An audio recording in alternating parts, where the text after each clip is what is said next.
to take a second to thank you guys for coming out for our second BunkerLit reading series. The whole idea of this reading series is a really short burst of art and energy for those of us who are in the literary community or just love writing and readings. So thank you guys for coming out.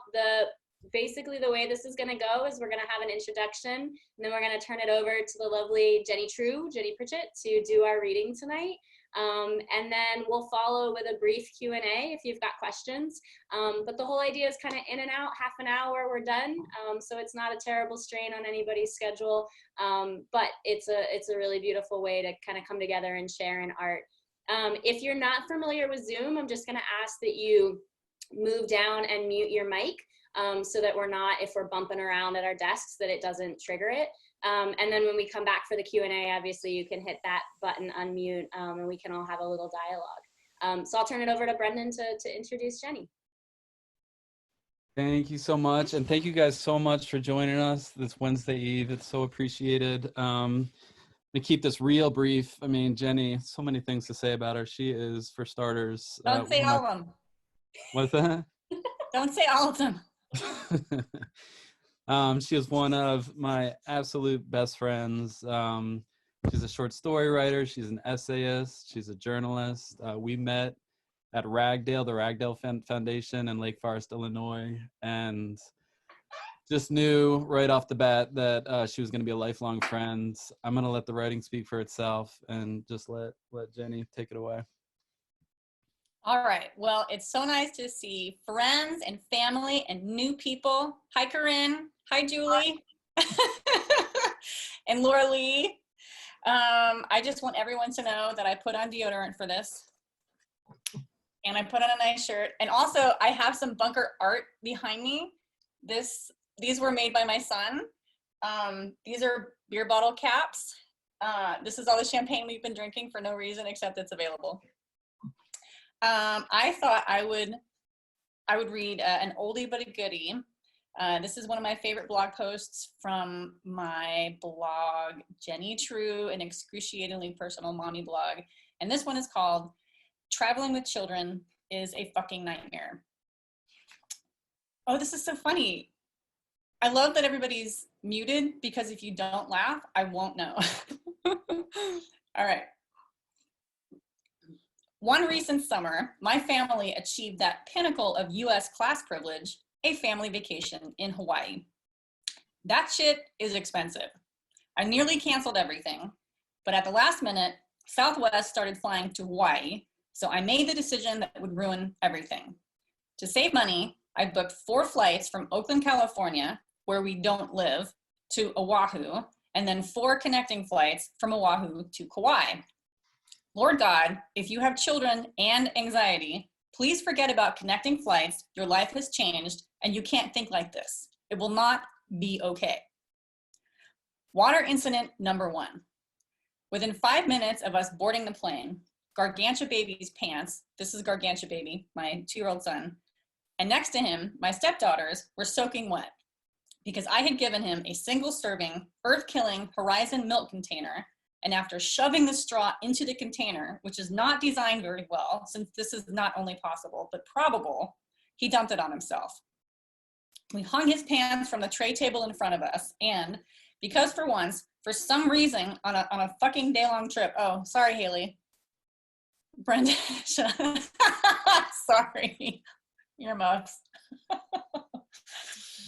right. She's all right. Okay, I had not packed him a change of clothes. I can bleep.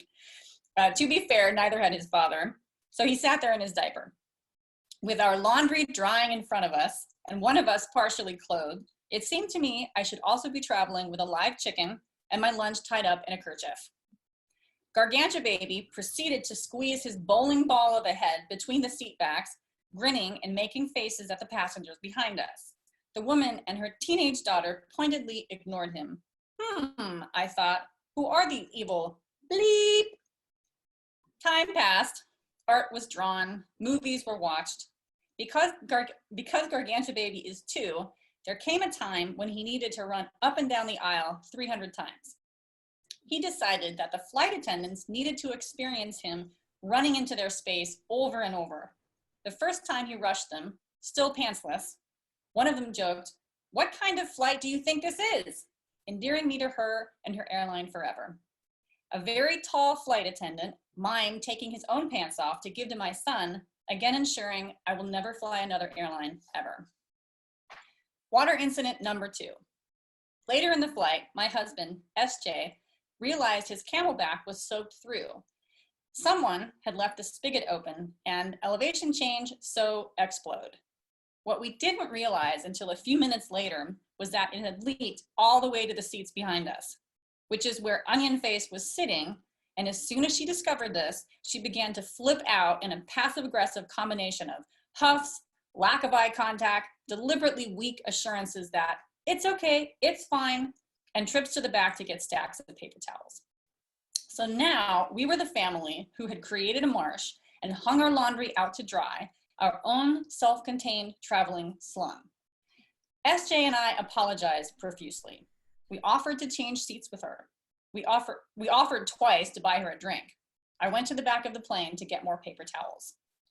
In the end, Onion Face decided to stay in her seat with a plastic bag covering the floor in front of her, proving, once again, that if you don't smile at my kid, that shit will come back to you. Water incident number 3. Sorry, Haley. While trying to get Gargantua Baby to nap, I ordered a mimosa. Hope springs eternal. After it arrived, Gargantua Baby, pissed at the attempt to render him unconscious, kicked the tray table and knocked it to the floor. Oh, hey, aisle 23 needs help again.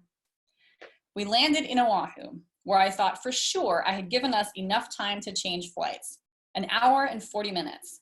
Our luggage came out quickly. We had a stroller, a car seat, 4 suitcases, and 3 carry-ons. We started walking as if we had rolled up our home for the winter and were seeking pasture land. That's when I realized the Oahu airport is the most massive, most overrun airport I've ever been in. And I've been through Shanghai, Tunis, O'Hare, London, Istanbul, and Seoul. Oahu's problem is it's one blanking building with one blanking story, and the Southwest gates are literally the last gates on one end, and the Hawaiian gates are literally the last gates on the other end. According to one employee, it takes 25 minutes to walk from one end of the airport to the other. Maybe if you have a jetpack. As I have implied, I have anxiety. This makes me extremely unpleasant to work with. Everyone is out to get me, and I must fight against acts of aggression I have created in my own mind, as well as extremely reliable. I must meet all deadlines or the world will creak to a stop, throwing the galaxy into chaos. Unsurprisingly, in July 2019, I had never missed a flight. So, as the walk across the airport got longer and longer, I grew more and more anxious. We stood in line for the check-in kiosks. We stood in line to check our bags. Anxiety was coming around the corner like a brass band. The line for security was more than 100 people long.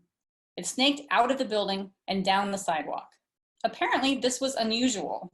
I ran up the line looking for anyone to help us. I asked a security guard. "I can't move from here," she said. "You can't help us?" I asked desperately. "I can't move from here," she repeated. "I don't work for the airline." I ran all the way back to guest services in the next building. I cut the line and asked the woman behind the desk if someone from the airline could help us get to the front of security. "They only expedite for international flights," she said, "but you can just get on the next flight." "When would that be?" I panted. 40 minutes, she said. "That doesn't sound so bad," I said. I walked back to my family, who had moved up in line. The woman in front of us showed us videos of dolphins she'd seen on a tour boat. We paired up to walk past a canine unit. And finally, we made it through the metal detectors, which is when I realized our flight wasn't leaving for another 2 minutes. Oh, the tricky fingers of hope.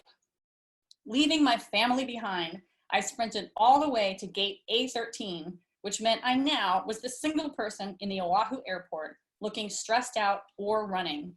I squirted pee into my pants with every step because childbirth, and got to the gate to see our plane still attached to the gangway. "My family's right behind me," I said. "Can we please get on the plane, please?" The attendant didn't even look up. "Remember when you blocked name redacted, from getting a job where you worked because you found her annoying, she said. Payback's a blank. I trudged back to my family, and we quickly realized that we had run through security so fast we'd left behind our bag of food anxiety. 4 sandwiches, vegetables, fruit, cheese, cold cuts, crackers, candy. Security had pulled it aside because my Trader Joe's tin of dolmas looked like a hand grenade. We got the bag. SJ stood in line at guest services to get us on the next flight. I took the kids to a store. We ate chow mein and drank Cokes, and my son, appropriately, tore the lei Southwest had given him into shreds. On the flight to Kauai, we sat in the last row, the only row with no windows. I put Gargantua Baby against the wall and let him play with the top of my Coke bottle. Just before takeoff, I saw he was about to drop it between the wall and the seat. And because for some reason this mattered to me, I reached for it so fast I punched the armrest. Chow mein surged into the base of my throat. I can see Shane laughing. My middle finger was so bruised, I couldn't pick up a suitcase for the rest of the trip, and it hurt for over a month. 45 minutes later, we were in Lihue. We called a taxi to take us to Rent-A-Wreck, another of my schemes to save us money, which it did, but wait. When we got there, I saw all the cars were Toyota Echoes, and it really looked like all our luggage was not going to fit in the trunk. I resumed panicking and begged the taxi driver, who hadn't uttered a single word and was almost invisible behind his beard and sunglasses, to stay, just in case. He gruffly informed me his work was done here. "I'll pay you," I shrieked. "The luggage will fit," he said. "The luggage will fit," SJ said. We rolled down the car windows and SJ shoved the luggage into the trunk while I kept Gargantua Baby from running around the parking lot. And then SJ installed the car seat and I filled out the drop-off forms. It was, as they say, hot as balls. That was when we realized the air conditioning didn't work. SJ checked a couple of the other cars. No air conditioning there either. Air conditioning did not seem to be a thing in Hawaii. We drove north. I had a fight with Rent-A-Wreck over text message about the fact that they overcharged us and the air conditioning didn't work. They declined to drive a replacement car 45 minutes north to our condo. We stopped for juice. We stopped for frozen yogurt. We stopped at a grocery store. We drove to the condo and opened all the windows. SJ unloaded the car while I watched the kids run up and down the stairs. SJ and I were still wearing jeans. SJ was wearing socks with water shoes because he doesn't give a blank.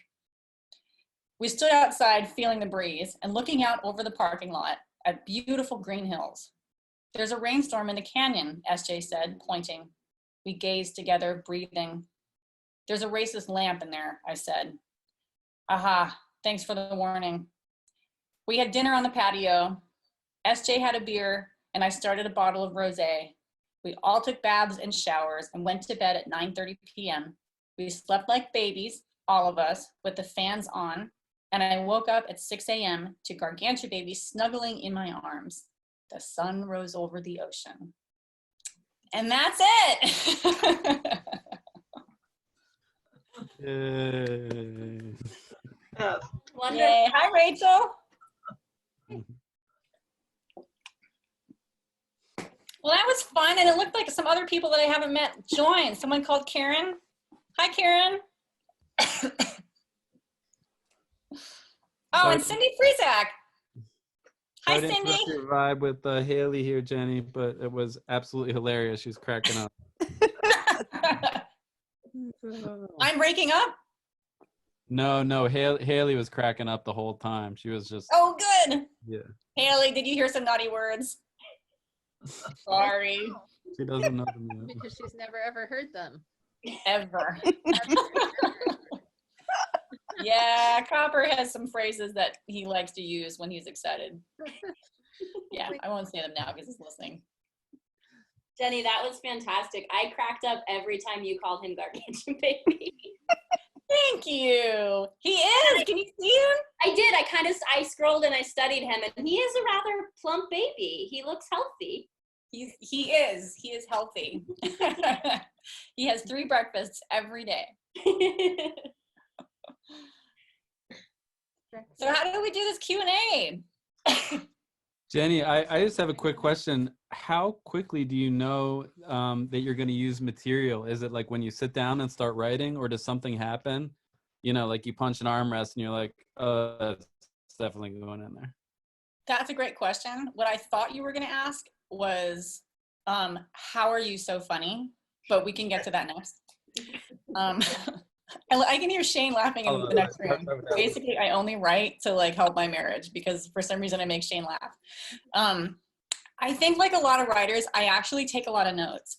And even for something like my blog, which can sometimes come across like a lot of stream of consciousness, and this is one of the most essayistic ones, but when I just write down anything that is unusual to me.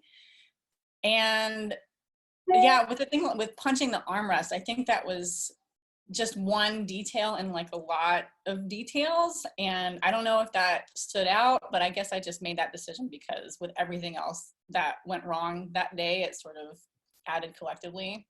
But I mostly make decisions when I sit down. There's some stuff that I write down about my family that I think is hilarious. My what do you call it, like my morgue file is full of hilarious stuff that I have not found a way to put in there.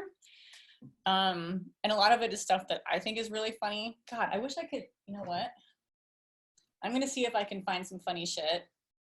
I'm not gonna make you wait while I'm doing this, but if I'll just tell you that like I have an entire file full of stuff that I have written down that I think is really great, but it doesn't work when you're writing something home.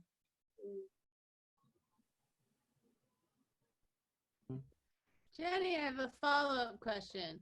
Does Yes, your husband have Rachel. veto power? What's that? What veto power, if any, does your husband have? Oh. Not at all asking for personal reasons.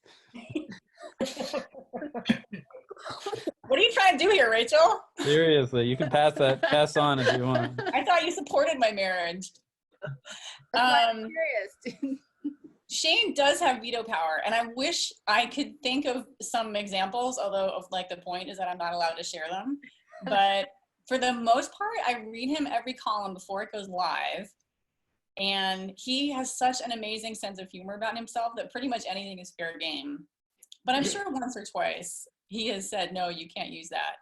And if he's really serious about it. Yeah, and the biggest veto is I can't really write about my stepdaughter. So I mention her every once in a while, but she's older and she's not my kid. Like she's 10 years old and she's starting to be online. So just for privacy issues, both of us, you know, I just don't write about her. Although I worry that she's going to see this huge blog years later and be like, yo, where am I in all this? But he has some input. Yes, darling, are you ready to Zoom bomb? He said, yeah.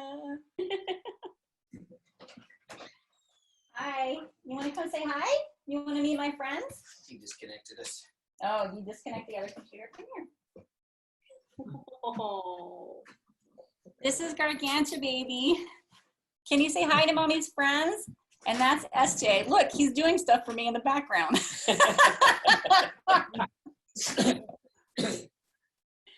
Yeah, look, it's Sue and Amy. Can you say, and Chase? Can you say, oh, look, it's Christiana. Can you say hi, Christiana? Oh, that's Carla, that's Grandma. And there's Gramps and Nana. Aww. Did Christiana and Nick shrink? Looks like they're sitting on a giant chair. We're live, honey. You can't comment. Sorry. Shane, or Christiana and Nick, Shane would like you to sit closer to the camera. It just looks like it's a giant chair. Yeah. We're not really presentable for, you know. No, we're not Zoom savvy. That's why you gotta get a hat. Right. I put on makeup, you guys. I never wear makeup anyway, but I was so nervous about this. Jenny, I'd love to know a little bit. So can you talk a little bit about, was there a particular genre that you were working in originally and in terms of like writing creative nonfiction and also fiction and sort of how that evolution came about? Yeah, that also was a great question. So way back in the day, I started off doing comedy where I was doing stand-up songs with my guitar, like very self-deprecating about the ridiculous situations that I found myself in. And I did that till I was about 24. And then I started writing short stories and eventually went to grad school for creative writing, fiction and nonfiction, because I guess I didn't think that comedy was serious. But on the other hand, I really do love fiction. I pretty much only read novels. And as much as I love nonfiction, novels and memoirs, that's pretty much all that I read.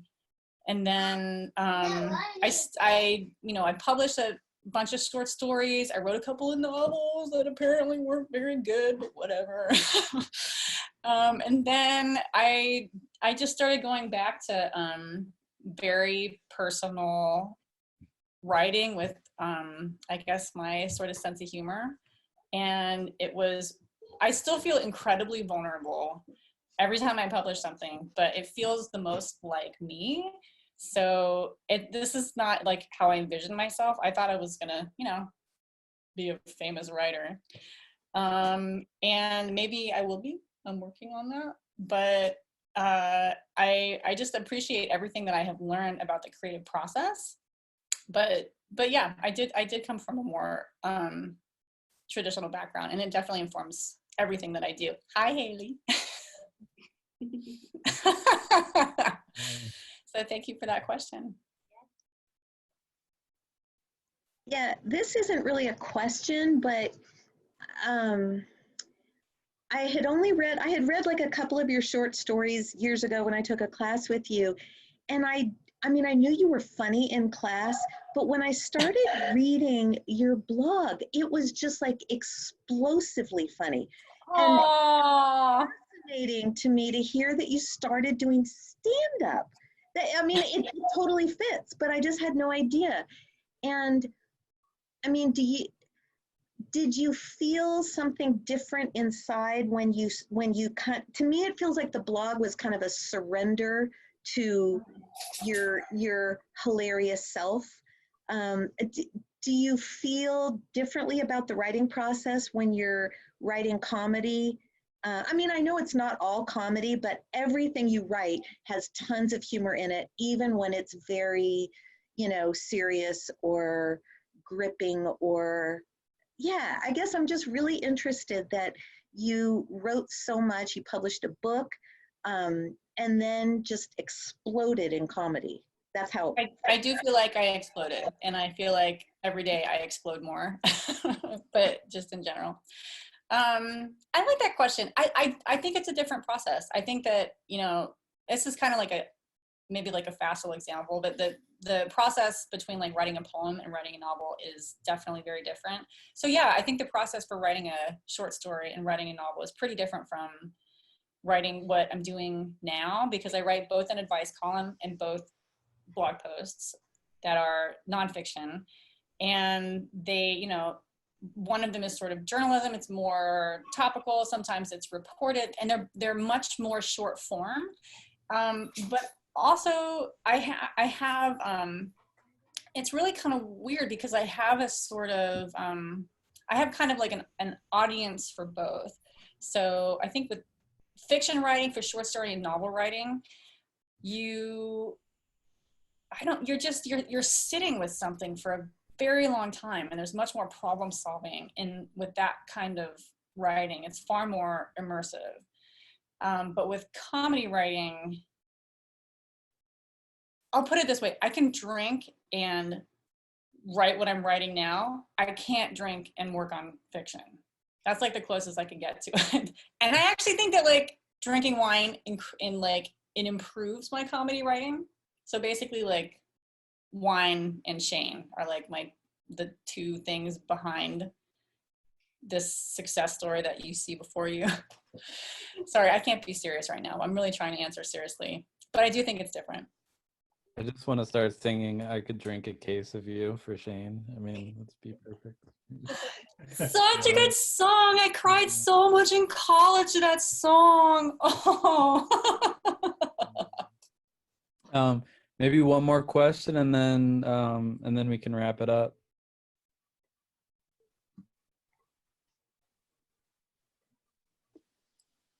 I want to say I don't have a question.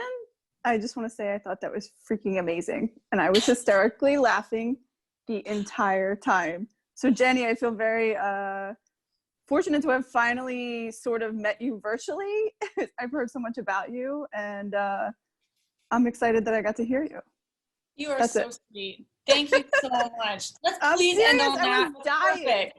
I was dying laughing. I was like cracked up the whole time. So that was awesome. Oh my God. Yeah. That, I'll that definitely really that means subscribe. the world to me. Yeah. What's that? I'll definitely subscribe to your, I gotta find your blog or something. I gotta get on that. Yes, And, jennyitstrue.com. I would love it got if it. you would subscribe to the newsletter. It's right there on the front page. totally, 100%. Thank you, Lisa. You're welcome. Jenny, that was absolutely fantastic. I think that'll do it. We'll end on that really beautiful note. I can't thank you enough for coming out and joining us. It's been really lovely to hear your work and to meet you and just to share in this evening of art with you guys. It's just really wonderful. So thank you, Jenny. I love it. Thank you, Amy. Thank you, Brendan. Thank you, BunkerLit. I love this idea. Thank you so much for including me. And it's so wonderful to see all these faces of people that I know and that I got to meet for the first time. Yay. So thanks. Jenny. Thank you guys so much for joining. Bye, everyone. I'll just wave until everybody comes Hi, up. Bye. Oh, hi. Oh, hi. Brendan's mom. Hi. I was like, Haley, move. All right, guys. See you next Bye, week. guys. 8 o'clock. All right. We'll see ya.